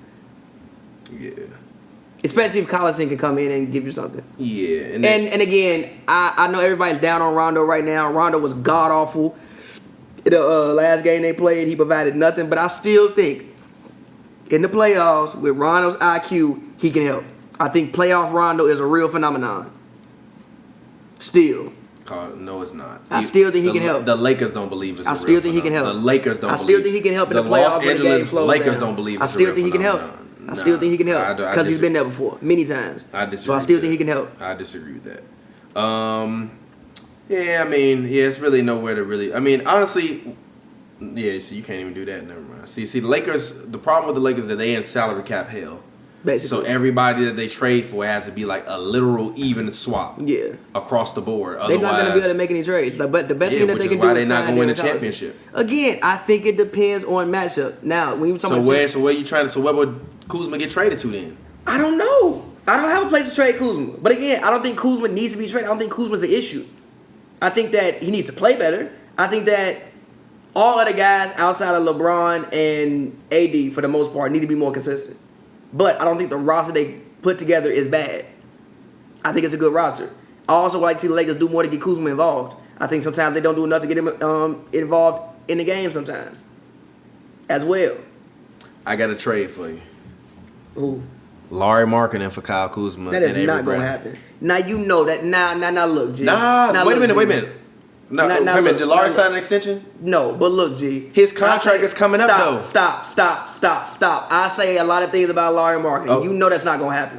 That ain't going to happen. Okay, that's how you actually feel about Larry. He's averaging 14.7, 6.8, and 1.7. I say a lot of things about Larry Markkinen. He's not been that good. You are not going to trade Larry Markkinen straight up for Kyle Kuzma. Kyle Kuzma ain't going to do no better. You get Avery Bradley, too? He's not going to, G. Come on, G. Look, man, I say a lot of things about Larry Markkinen. Okay, but I say these things about Larry Markkinen because people told me he was dirt. I didn't say he sucked. He still can be that, not with this coach. No, he cannot be not dirt. With this coach. No, he is Donyell Marshall +2. He's not Donyell Marshall. Yes, he is. He is Donyell Marshall. Disrespectful. He is Donyell Marshall who takes more threes. That's what he is. But that's fine. There's nothing wrong with that. He's a good player. Donyell Marshall had a very long NBA career. Shit, like 14 years. It's fine. That's so damn disrespectful. It's fine. That's so goddamn disrespectful, it's fine, bro. That's so disrespectful. But for Kyle Kuzma, no. I say a lot of things about Larry Markkinen, but no. Hell no. Now that's the thing where Bulls fans should choke up John Paxson if that happens. They do that, go find that man. Drag that man. Why? You don't think Kyle Kuzma could be a star? Dead ass. You don't think he could be a star? Do I think he'd be better than Larry Markkinen? No. Okay. All right. He averaged more points than before than Larry averaging this year. And I told you he was the least good one, and you told me he was the best one. Who? You. Larry? Yeah, no, Kuzma. You told me the man was better than B.I. I told you no. He is better than B.I. I still believe that. I still think he got better potential than B.I. How? He not going to do that if you relegate the man to me. Because he can't have the ball in his hands, bro. What he do better than B.I.? Huh? What he do better than B.I.? Score? No. He a better scorer than me than B.I. He is. I think he's a better scorer. He's a better natural scorer. I'm sorry. I really feel that way. I think B.I.'s a better passer and distributor. But I think Kuzma, in terms of getting buckets, if you just need 40, Kuzma can get me 40 quicker than Brandon Ingram can. I'm sorry. Period. Get over it. You can sit down. Go back. Look at the tape a few years ago when Kuzma was going out there and lighting it up. And couldn't nobody stop him because he had the ball in his hands. When LeBron and AD get there, you relegate that man to being a goddamn spot-up shooter for a guy that's used to scoring with the ball in his hand. I ain't lose my mind. You can stay all you want to. I don't give a shit. Not a better scorer. Now look. I don't give a shit. If you want to say you're a better shooter, we can have that discussion. Better scorer, you done lost your goddamn mind. You out your mind. No, I'm not. You out your mind. I'm not. You out your mind. I'm not. You out your mind. I'm not. You out your mind. I'm not. Ingram went to a team, started taking a bunch of shots, now all of a sudden. Because he deserved to take them. Kuzma been a better player than me to him. No, he hasn't. He been a better player than me to Brandon Ingram. Point in time was Kuzma better than Brandon Ingram. Never. Wild as hell. Kuzma rookie, he was better than Brandon Ingram. Wasn't. Yes, he was. No, he wasn't. You on that dope. No, he wasn't. You on that dope. No, he wasn't. Go back. Do your Googles. Time when Kuzma was a better basketball player than Brandon Ingram. Do your Googles. And I would tell you, I never once thought that. Nah, I did. Even when they was talking about the trade, I said if you had to pick one between Brandon or Kyle Kuzma, you pick Brandon. Trade Kuzma. You can find you another Kuzma. Yeah, you pick Brandon because Brandon is a number 2 pick. No, because Brandon's a better basketball player. You pick Brandon because Brandon's he's a better overall round basketball player. Brandon Ingram because if you trade Anthony Davis for Lonzo Ball, Kyle Kuzma, you leave Brandon Ingram on the Lakers, the GM and the rest of the league gonna be looking like what the hell is going on? Yeah, but Brandon is also because B.I.'s the better basketball player. He's the number 2 draft pick. You don't trade a number 2 draft pick. 3 years after you got him. He's also better at basketball. For nobody. And he's also better at basketball. I don't agree with that. He's better at basketball. I don't agree with that. I really don't agree with that. I'm dead ass. I really don't agree with that. I know you don't. Even what Kyle Kuzma has shown me in the flashes of what he gives me this year is better than what Brandon Ingram is. I'm sorry. Brandon Ingram just gets all these buckets because Zion is not there. No. I've been saying this since the summer. No, because I've been saying since the summer. No. Literally. Because he is a very since Zion got hurt in preseason, I was like, yo, B.I. gonna get buckets until Zion get back. Because he is a very technically sound scorer. He can get you a bucket from anywhere on the basketball court many different ways. Kyle Kuzma can too. And you can't stop Brandon him Ingram ain't got a basket. sweeping hook shot. Kyle Kuzma do. But Brandon guess what? Ingram- You can't even see Brandon Kyle Ingram ain't Kuzma. got a- You can't even see Brandon Kyle Ingram Kuzma ain't- use his sweeping hook Brandon shot Ingram ain't because got- there ain't no space on the floor. Brandon Because Ingram- Dwight Howard, Anthony Davis, and LeBron James is out there. Brandon Stop Ingram that, man. ain't got the post game. He can't get. I disagree with Kyle that. Kuzma ain't got the post game. He can't get to the rim like Brandon. He can't get to the rim like No, Brandon. hell no, All he right, can't. bro. No, he All can't. right, He can't get to the rim like all right, Brandon bro. Ingram. He don't finish as good as Brandon Ingram. All right, He bro. definitely don't pass. He don't defend as good. All right, bro. He don't do nothing on the basketball He don't court. pass as good. I Besides, literally just maybe- said he don't pass. besides- hold on, I literally just said he don't pass as good. So you saying he don't pass as good. I just said that. Besides, maybe shoot the ball. As far as shoot threes, I understand be out averaging 40%, but I still think Kyle Kuzma is a better shooter than what his percentages say he is. But as far as Disrespectful Kyle scoring Kuzma. the basketball, he don't come close to Brandon Ingram. That's your Period. opinion. He don't come close. He's a better scorer than No, Ingram. he not. Yes, he is. No, he not. He really is. No, he not. He really is. No, he not. He's a better scorer than him. No, he not. The problem is that he's on a team in which there is literally no spacing on the floor for him. So he is relegated to being Donyell Marshall, but he ain't no goddamn Donyell Marshall. He more Michael Porter Jr. than he is Donyell Marshall. He's not Michael Porter Jr. I'm not saying he's Michael Porter Jr. I think Michael Porter Jr. is a generational talent. Okay, Brandon Ingram ain't a generational talent to me. Kyle Kuzma ain't a generational talent. But no, I'm sorry. He's better than Ingram to me. No, he Yes, ain't. he is. He's better than he ain't, Ingram but to me. Yes, he is. You really do not rock with Brandon Ingram. I don't rock with Brandon Ingram. I don't think he's that hard. I think that he is the product of being drafted where he was drafted. So you got to force him to do what you need to do. And like I said, if you get anybody in the NBA 18 to 20 shots a game, they're going to give you 20 to 25 points per game. Not on his percentages. Whatever. Not on his percentages. Guess what? They weren't winning when he was doing all that. Now he's been taking a few less shots, and Lonzo getting the ball more. They spreading the ball more. They weren't winning because all those guys you talk about were hurt. That's why they weren't winning. All those guys weren't hurt. Not all of them. Favors, RP his mom died. Yes, Lonzo was hurt. Obviously. Drew Holiday missed time. Lonzo wasn't that hurt. Lonzo got benched. Was hurt. He wasn't that goddamn hurt. They played 33 games. He done played 26 of them. He wasn't that damn hurt. He was hurt.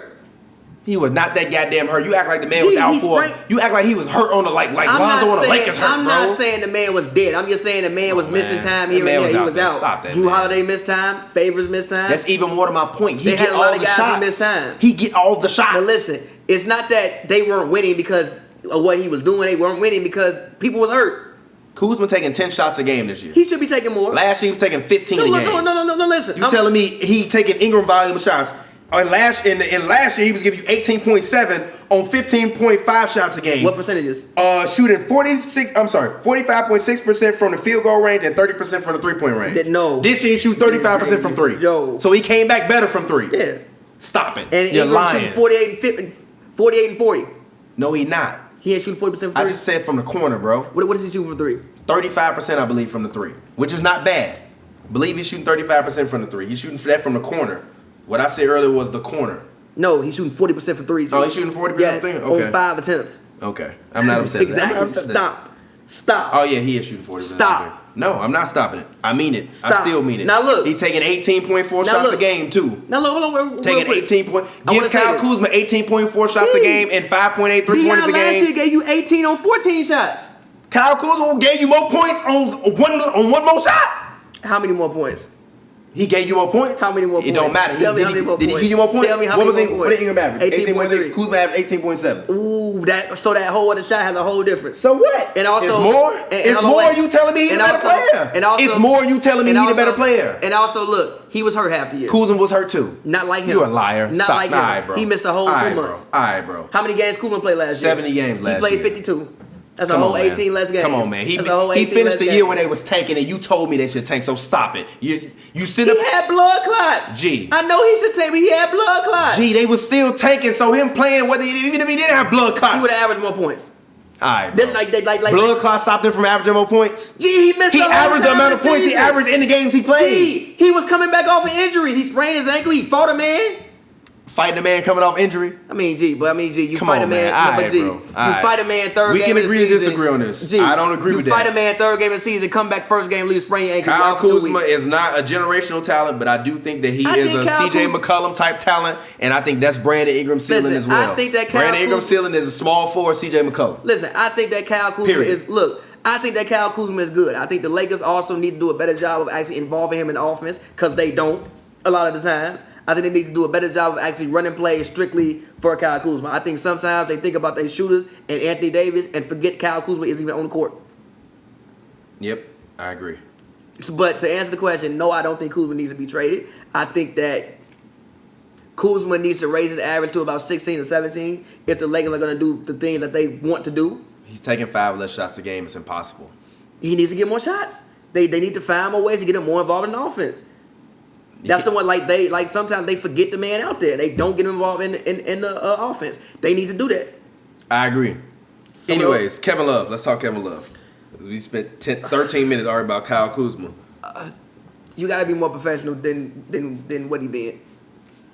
I mean, whatever. I know he's mad. Who cares? And I understand. Guess what? Like he told the GM, I'm rich. I got money. Don't care. I got money. And that I 100% respect it. But I think that even what he's doing is kind of setting a bad precedent, even for teams that may want to trade for him. No, it's not. Kevin Love has been a perennial professional. You've never heard anybody say anything bad about Kevin Love.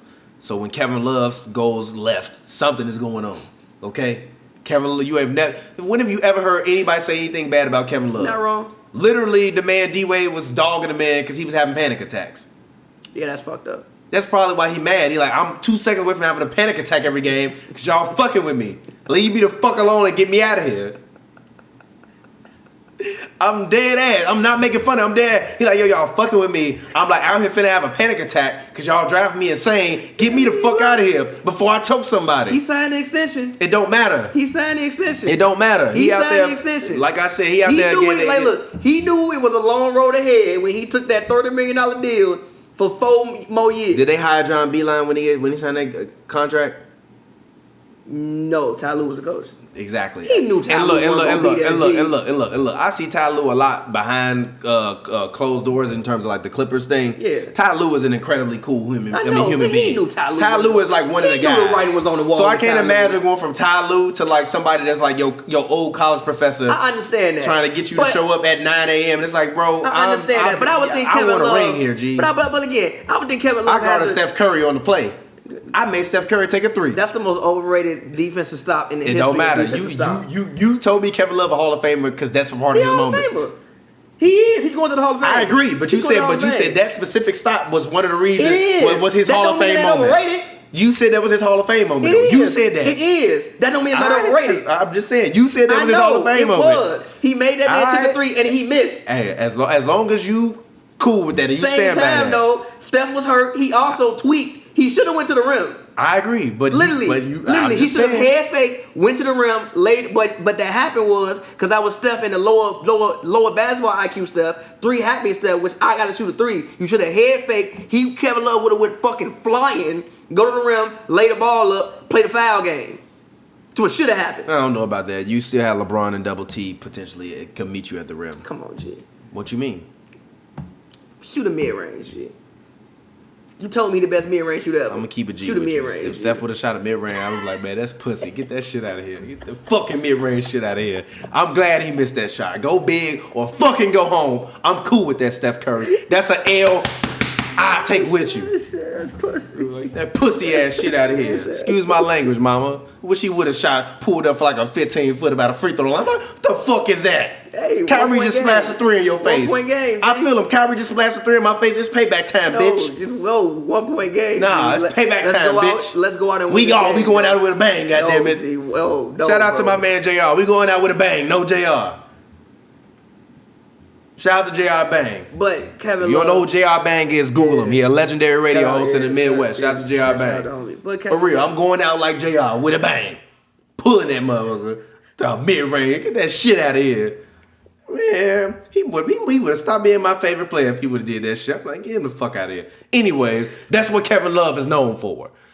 But if I'm him, I feel him. Y'all about to send me. I'm about to have a panic attack in this bitch. I feel him. I'm gonna choke one of these motherfuckers. I fully understand his frustration. He got tired of concepts and them 2 assist nights. I fully understand. G, the homie got a half side head rat tail, G. And my coach is 89 years old. G, what am I supposed to do? The team leader in assists averaged 2.8 assists. I am mad. I am mad. I understand him. Pat Bev could go to that team and be the best passer on the team instantly. By far. By far. And that's no disrespect to Pat Bev. Derek Walton can go to the team and be the best passer on the team instantly. Shout out Derek Walton Jr. If Derek Walton Jr. go to the Cavs right now, he the best point guard on the team. He the best pure point guard on the team. I understand him. He is mad. I feel him. But same time, you was the one who signed this extension. You did that. You could have been a free agent already. And signed when you wanted to go. You did that. You also would have made yourself, but you also would have made yourself easy to trade the year before because you had 1 year left on your deal. You did that though. You did that. I feel him, but you did that. Hey, fuck y'all. Braun left. I'm getting my money. You can kiss my ass. I feel him. Guess what? When I get mad, I'm going to scream and throw shit. I don't give a damn. I feel him. I understand it. But let's not lose sight in the fact, they are 29th of 30th in defensive rating, 26th of 30th in offensive rating. They are 28th in points per game, 21st in opponent's points. They average 104 points per game. They give up 113 points per game. I feel him. But same time, you signed that extension. You did that. Look, Kevin. Actually, Kevin, no, does he? K-Love. No. Look, Darius Garland leads the team with 3.2 assists. Guess who's next? Who? Kevin Love with 2.9. Colin Sexton averages 2.3 assists per game. I get why he wanted to choke. I understand why he wanted to choke him.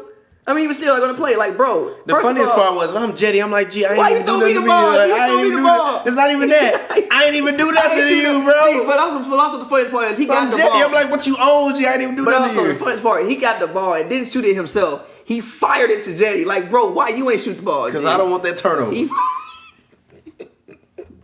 got the ball. Because I don't want that goddamn turnover. Fired it to Jetty. The funniest part about that play is, I don't know why Colin was dribbling. He walked up half court and just stood there and dribbled. But it didn't make sense. Like, did he think that the shot clock and game clock was maxed up? Because it wasn't. I don't even know what time was. Like, look, it was 24 seconds. I think it was like 28 seconds left on the game clock. And it was 15 seconds left on the shot clock. What are you doing? Run a play. That's why he's firing those basketballs like Dragon Ball Z. He's mad. I fully get it. Like Pokeballs and throwing them. I fully get it. But at the same time, you did that. And turn this man Kevin Love into ash. He out here throwing balls. You signed an extension. You did that. He did do that. At 31 years, now look, the man is 31 years old. This man Kevin Love for the next couple years, at 31 years old, is getting paid. This man's contract is wild. He's getting paid $28 million this year, 31 the next, 31 the next, 28 the next. I'm definitely finna put Kevin Love head on this man and put a basketball right there. He signed a 4-year, $120 million extension on July 24, 2018. He did that. He did that to himself. That was 2018. Come on, G. That was after Braun left. You knew what was coming. Yeah, bro. Money. Lots. You seen the goddamn commercials dropping dimes. You gotta have money to get all them goddamn dimes. He said, yeah, buddy. He saw money coming. I feel him. Somebody offered me $120 million, we'll figure out the rest. Hey. But I'm just saying, I will figure out the rest. But I'm just saying, you did this, Kevin Love. You did this to yourself. I understand why you did it, but you did this. God, that man Kevin Love said, I choose you. Man, Kevin Love saw that bag and nothing else, bro. I understand, though. I feel him. But let's not lose sight of the fact. You did this. That contract don't end till 2023. Oh my that is 4 years from now. Kevin Love will be 35 years old. 35 years old. Oh my God. Yes, I feel him, G. I'm entering into my mid-30s, G. I can't deal with it. Can't deal with these goddamn kids and this old ass man. I'm gonna choke somebody, G. And he's averaging 16 points too. He like, yo, I'm telling you, they better stop playing with that man. They better stop playing with that man. Better get that man out of there. Find a trade. I got literal tears in my eyes. Find a like trade. My dead ass got tears in my eyes. They better give it. No, realistically, do you think he's getting traded this season? I don't think he's getting traded, bro. Oh my God, bro. I think he's gonna have to deal with it to the offseason. I'm sorry for laughing at your pain, Kevin Love, but like, bro, you still rich, like LeBron said. At the end of the day, you still rich. Y'all still gotta go home back to your regular lives. You still rich, G. Your crib in Cleveland probably big as The fuck. funniest part about that is like I know LeBron was mad as hell because like he wasn't just talking about regular people, he was talking about the reporters too. Because most reporters broke as hell. You know what I mean? Like you don't make a lot of money being a reporter. Yeah, so he was just, so like everybody at home felt it because we all broke. You gotta go back to your regular. Like he walked in the press room, sat down, said that, took more questions at it. That wasn't the last question. I know that wasn't the last question. Let's find that press conference. Oh my God. No, for real. Braun ass is funny as hell. Braun legit, like, you got to go back to your regular life. He meant that. He wasn't playing, but what he was talking about, goddamn it, was them reporters too, because most reporters are broke as hell.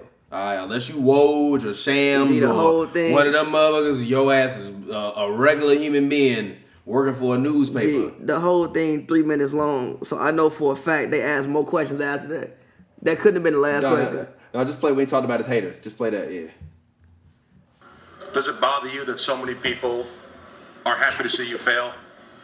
Absolutely not. Because at the end of the day, all the people that was rooting on me to fail, at the end of the day, they got to wake up tomorrow and have the same life that they had before they woke up today. They got the same personal problems they had today. And I'm going to continue to live the way I want to live and continue to do the things that I want to do with me and my family and be happy with that. So, they can get a few days or a few months or whatever the case may be on being happy about not only myself, but the Miami Heat not accomplishing their goal. But, they got to get back to the real world at some point. That's basically what Kevin Love said when Kobe Altman said, I'm going to find you. I got money. I got money. I don't give a fuck. I got money. You offer me the contract. you paying me this. You writing my check. You got to sign it. You got to sign it. I'm finna yell all day. All right, anyways, let's go ahead. Let's final two topics. It's time for the Pistons to rebuild. Yes, trade Drummond. Trade Blake. I believe if you trade Drummond, try to see if you get pry John Collins. I know you're not going to get him. I'm not upset if you want to trade the Parsons contract, but who the hell you gonna get to sign in Detroit? That's the only problem. Get a pick. Get they pick. I want they pick. Unless they give me their pick from this year, you can't get him. No, I mean, give me a lottery protected pick. I don't want no I want a pick. I want your pick from this year. They're gonna be bad next year too. I don't think so. If you get trade Drummond and Collins together, but also, with Huerta and Reddish, listen, they're gonna be a playoff team next year. Easily. They're gonna win 45 games next year. Remember I said that. But also, look, here's if they get Drummond. But look, here's the hard thing about trading Drummond. He has a player option, so you can't get that much because he might decline and not stay. Good. Then we get cap relief. I'm talking about for the Hawks. Good. Then we get cap relief. We got trade. But listen, that's why I understand honestly, that, but that's why you're not gonna get that. I'm on Giannis like, hey, bro. No, I'm calling Giannis not coming. No goddamn. You don't know that. You don't know that. I'm calling Giannis is a family man. What, George? What do you mean? The first call I'm making is to Trez. Honestly, that's the first call I'm making is to Trez. If you can run a pick and roll with Lou Will, oh my God, it's gonna look great with Trae Young. Yeah, but you got John Collins. I'm not bringing him off the bench. I'm not bringing him off the bench. You start them both. Why not? Who gonna rebound? Both of them. The hell you mean? John Collins averaged 10 boards. Then that mean I'm telling Trez I need 10 a game then. What do you get now off the bench? Like 8, 7. Okay. He playing starter minutes though, so I need 10 a game. Okay. You want this max? I mean, he playing with like what, 28 minutes a night? Like Juicy J said, you want these racks, you better pick them rebounds off the floor. But like, because I was trying to trade Drummond on 2K. Like, you can't get that much for him because he has a player option, so he might realistically lead. But the thing about the Hawks is... they say he's friends with Trae Young, though, so that negates all of that. You know that, right? I didn't know that. Yes, the report is he's interested in going... Like, these rumors are starting because he's friends with Trae Young, but also they want to shed his cap. But also, here's the thing. Like, they have the Nets pick, and I think they have OKC's pick. So they have additional extra picks that they can offer the Pistons. I think if you're the Pistons, you just want picks. Get rid of parts of the contract and just give me picks. I need that pick from this year. You're not getting that unprotected, bro. I need this. It's very hard to get an unprotected pick. I need it top 3 protected. Top 5. No, top 3. Top 5. Give me that pick, top 3 protected, keep the rest of them. Top 5. No, why? I'm giving you an all-star. I'm literally hand delivering you an all-star that's going to give you 17 and 15 every night. Yes, but Drummond isn't good enough to damn near give you a top 5 pick. It's a top 5 unprotected pick. It's very hard to get an unprotected pick in the league today. It's very, very hard. I didn't say unprotected. I said top 3. Top 5. Top 5 protected. All right. Well, I mean, if I'm them, they can probably make that. They can probably. I'll give you a top 5 unprotected pick, and you can have Brooklyn's pick from this year. 2. Take it or leave it. Unprotected. I think there's a lottery protected. Brooklyn's is. Yeah. No. I need Brooklyn or OKC, but I need a swap if that lottery protected pick fall through. That's fine. So swap Brooklyn to OKC pick if the lottery protected pick fall through. through. I don't think that. No. You can't do that. No, but why you can't do that? I don't think you can I don't think you can swap picks if I don't think that works. Why? That. I don't think it works like that. Why? They need to build that in. Why? But here's what I will do for you. I will give you a swap picks in 2021, and whoever has the worst one, you can take the higher one. All right, that's fine. Okay. I'm cool with that. Cool with that. That's fine. Top 5 protected. You can even put a top 8 protected on that then, if that's what you're gonna do. But only if I get to swap with you next year. Because if he leave and y'all trash, because like if next year he come and he not happy, you got to trade him again. Y'all trash again. I'm taking that pick. I mean, his ain't gonna be no next year if y'all trash, because he gonna leave. But you won't have to. We both gonna suck. So whoever get the higher one. Okay, I'm cool. And you probably and if you trade Drummond, please trade Blake. Don't sit that man there like that, G. Please trade Blake. Where? I don't know. There's nowhere to trade him. But please don't sit that man there. Nowhere to trade. The best place is OKC, but the issue is I don't know if him and Chris Paul want to play together again. Hell no. But the best place would be OKC. No, it's not. He was smacked the shit out of Chris Paul. I know, but I'm saying again, I don't know if him and Chris Paul. Nobody likes playing with Chris Paul other than rookies because they don't know no better. Rookies and centers. That's it, because they don't know no better, and one can't get the ball on his own. Yeah, one get that's it. Lives. Anyway, let's talk about Rockets and then let's get ready to get out of here. Hey man, my boys look good. Well, what about them? They look good. My boys look good. Eric Gordon came back, space on the court opening up more. It's harder to double team Harden. Russell Westbrook is a full experience. Like, he's experienced. I don't know what I'm gonna get from Russ. It might be 40 or it might be 14. Sometimes you gotta rein him back in, but I like man, bro. This and they're defending much better. They're defending. Capella gave Embiid drugs. I think also the fact that Eric Gordon is back. A lot of what you see is Russell Westbrook isn't even in certain plays. He's over off in the corner where I said he would be. I mean, yeah, that's what he does when he don't dribble the ball. He just stand there and don't do nothing. No, I'm saying. But like when you usually send two people double up Harden before EG came back, that was Russ on the other wing, so it made doubling Harden a really enticing thing to do. Now you double Harden, we got shooters on the wing, and Russ over there in the corner. So if he get the ball, Russ pump faking, doing something, flying to the rim. And also Russ is still extremely quick. He's shooting free throws much better this season. And his isolation possessions, I don't mind. He gets to the rim pretty much at will. Especially on this Rockets team because of how the spacing is. I think, like I said, I don't think the Rockets are going to ever be contenders as long as James Harden is the best player on this team. We gonna see. He's not clutch. We gonna see. He will never be clutch. We gonna see. That is period, point blank what that is.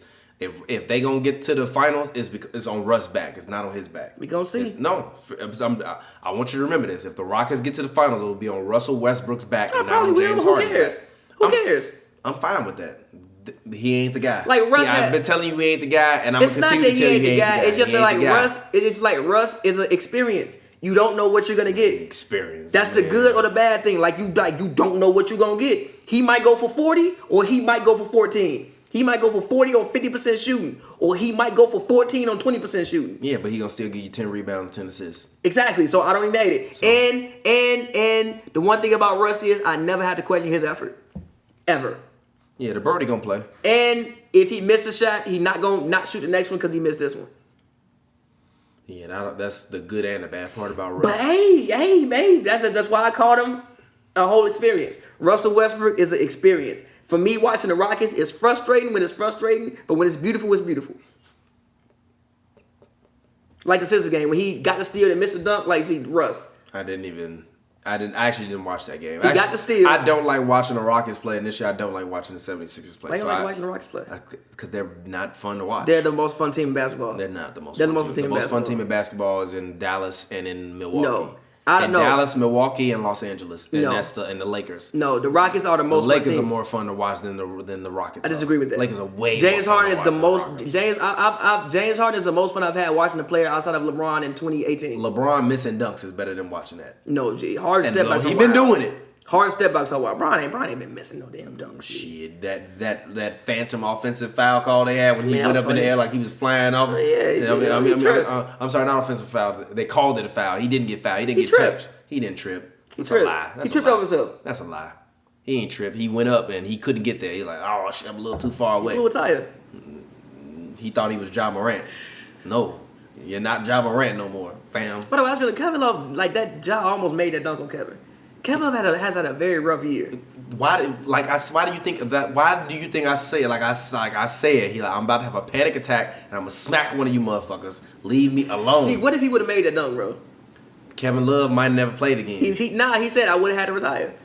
That man might have went home legit, man. We might have been finding Kevin Love. It was like no reports of Kevin Love. Like that man in the house is fucking cooped up, like with funniest part about that. I'm sorry. With Ja Morant pictures on his wall with darts in them. Like the funniest part about that is I realized that Kevin Love. You made it easy to be. I'm not making fun of your panic attacks. I'm not at all, because I'm not making fun of that. But I can still make fun of you being mad and turn into a psycho on this goddamn team for no reason at all, bro. Gee, that man went to the bench and just slapped the hell out of the seat. I didn't even see it. See that? Gee, I didn't see that. No, I haven't seen what he been doing. What did he do? Kevin Love, angry. Is it Kevin Love angry? Look at this shit. Where is it? Oh, where is it, bro? Oh, so that's why he got fined? Yeah. Okay, that's funny. That's hilarious. But shout out to the Golden Globes, man. Shout out to Quentin Tarantino for winning. Hopefully, let's see. Glenn Close announcing the award. Sorry, it's on in the background. Dang, You still go can't ahead. find. Just put in Kevin Love tantrum.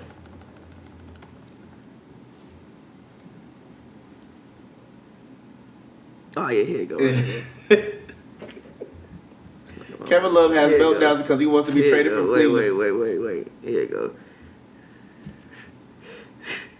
This man, Kevin Love, OC. I mean, that wasn't that bad. Come on, man. If Tom Brady did that shit, they were like, he's such a competitor. Tom Brady is out the paint. Tom Brady is washed. That man out here. He gonna be in bed next year. You better not talk too loud. I'm cool. Great. That means we can finally make the goddamn playoffs. He's gonna be trash. Tom Brady, I will welcome you with open arms and hug you with as much vigor as you kiss your children on the lips with if you come to the Bears. All right, I would welcome Tom Brady to the Bears. The same way when Peyton wanted to leave Indianapolis, I'm like, hey, Bears, because Mitchell Trubisky ain't it. And they really pass up on Deshaun Watson and Patrick Holmes for You know goddamn Patrick Holmes Trubisky. gonna be Patrick Holmes. I don't give a shit. You didn't know that. You passed on Deshaun Watson. I understood why they passed. This man, Mitchell Trubisky, said, I gotta learn the coverages. I mean, you gotta learn the coverages. Deshaun Watson shitted on a reporter for knowing his coverages. That man said, do you know what the play means? The reporter said, well, that was what I say. He said, no, but do you know what the play means? Do you know what the coverage was? Because I can tell you what the coverage was. It broke down the whole coverage. And this man, Mr. Trubisky, would have said, you know what the play means? You talking about when he said do a hard count? Yeah, It was okay. No, he was talking about the 4 deep or whatever. Yes, Mr. Trubisky don't know that shit. Alright, anyways, it's been HoopsNBrews, man. We'll get it with y'all next time. It's your boy TPJ. Find me on Twitter, Instagram at RealTPJ. That's ReelTPJ. It's a film joke. If you don't get it, you damn dummy. Pavy, go ahead and get your plug in, man. As always, man, follow me on Twitter at Pavy, Pavy, one word, all one word, Pavy.com. Go check that out. I'm sweating harder than Kevin Love Likewise. trying to get traded right now. Alright, man. Shout out to Kevin Love, though, man. Hopefully we can get an interview with you one day. I'm on a different wave at the Clippers game. Got your woman texting me while I'm talking to Doc. Phone ringing through the presser, had to text her to stop. While she sitting parallel to the niggas she got. I've been the realest since my rookie deal. 85 mic when I pull up here. Yeah, and you pull up like a lower candy. Speaking from your burner, saying you can't stand it.